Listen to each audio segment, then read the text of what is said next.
न्यायकर्ताओं का ग्रंथ अध्याय 4। कानान के राजा याबीन का इजरायलियों पर अत्याचार। यहूद की मृत्यु के बाद इजरायलियों ने फिर वही किया जो प्रभु की दृष्टि में बुरा है। तब प्रभु ने उन्हें हासोर में शासन करने वाले कानान के राजा याबीन के हाथ बेच दिया, जिसका सेनाध्यक्ष सिसरा हरोशेत गमियोम में रहता था। तब इजरायलियों ने सहायता के लिए प्रभु से प्रार्थना की, क्योंकि उसके पास लोहे के 900 रथ थे और उसने 20 वर्ष तक इजरायलियों पर घोर अत्याचार किया था। नबीनी दोबरा। उस समय लपिदोत की पत्नी दबोरा नामक नबीनी इजरायलियों के बीच न्यायाधिकारिणी का काम करती थी। वह एफ्रिम के पहाड़ी प्रदेश में रामा और बेतेल के बीच दबोरा के खजूर के नीचे बैठती थी और इजरायली उसके पास अपने विवाह सुलझाने के लिए आया करते थे। उसने अबीनोम के पुत्र बाराक को नफ्ताली के केदेश से बुलाया और उससे कहा, प्रभु इजराइल का ईश्वर तुमको यह आदेश देता है, ताबोर पर्वत पर जाओ और अपने साथ नफ्ताली और जबलौन वंशी में से 10,000 आदमियों को ले जाओ। मैं याबीन के सेनापति सिसरा को उसके रथों और उसकी सेना सहित किशोन नदी तक तुम्हारे सामने ले आऊंगा और उसे तुम्हारे हाथ दे दूंगा। बाराक ने उसे उत्तर दिया, यदि तुम मेरे साथ चलोगी तो मैं जाऊंगा, यदि तुम मेरे साथ नहीं चलोगी तो मैं नहीं जाऊंगा। उसने उत्तर दिया, मैं तुम्हारे साथ अवश्य चलूंगी, परंतु तब उस कार्य का श्रेय तुम्हें नहीं मिलेगा, क्योंकि प्रभु सिसरा को किसी स्त्री के हाथ दे देगा। दोबोरा बाराक के साथ चलकर कादेश पहुंची। तब बाराक ने जबूलून और नफ्ताली वंशों को कादेश में बुलाया। 10,000 आदमी उसके साथ हो लिए और दबोरा भी उसके साथ गई। सिसरा पर विजय।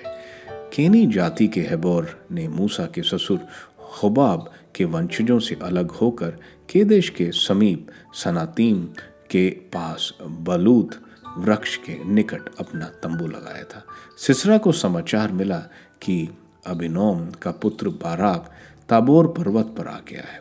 इस पर सिसरा ने लोहे के अपने 900 रथ अपने साथ ले लिए और हरोशेत अगोयीम से लेकर किशनौन नदी तक अपने अधीनस्थ सब लोगों को अपने पास बुलाया। तब दोबोरा ने बाराक से कहा, उठो, आज ही वह दिन है जब प्रभु सिसरा को तुम्हारे हाथ देगा। प्रभु स्वयं तुम्हारे आगे आगे चलेगा। तब बाराक ताबोर पर्वत से नीचे उतरा, 10,000 सैनिक उसके पीछे हो लिए।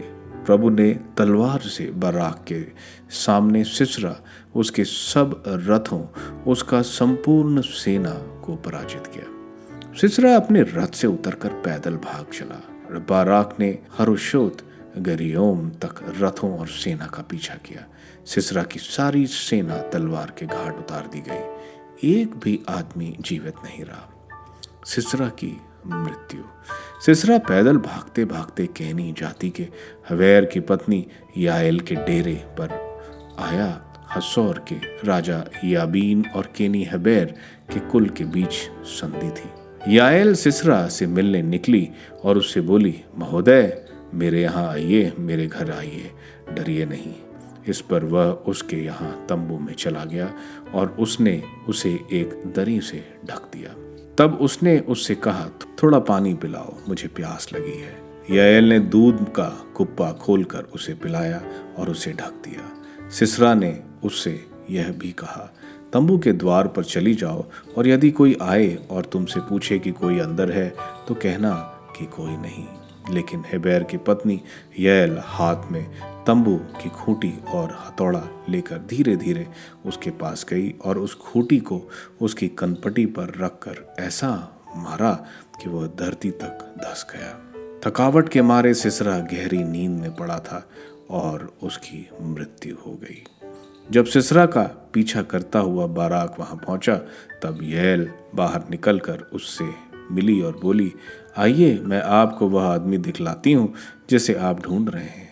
वह उसके तंबू में घुसा और उसने सिसरा को मरा पाया, जिसकी कनपटी में खूंटी ठोकी गई थी।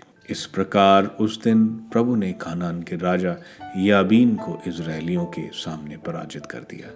इजरायली कानान के राजा याबीन से प्रबल होते जा रहे थे और अंत में उन्होंने उसका सर्वनाश कर दिया।